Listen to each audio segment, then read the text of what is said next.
अस्सलाम वालेकुम नाजरीन।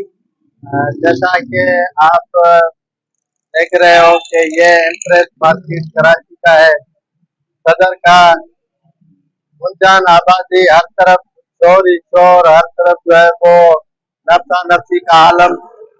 कोई बंदा कहाँ से जा रहा है तो कोई बंदा कहाँ से जा रहा है।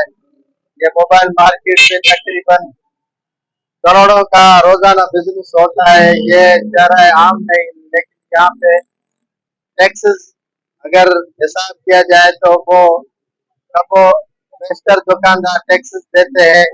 अगर वाकई इस मार्केट से हुकूमत को टैक्सेस दिया जाए तो वो अरबों का बनता है बहाना। लेकिन यहाँ पर जो एफबीआर या दूसरे जो टैक्सेस कलेक्शन करने वाले हैं वो इनसे दुरुस्त अंदाज में टैक्सेस नहीं लेते हैं।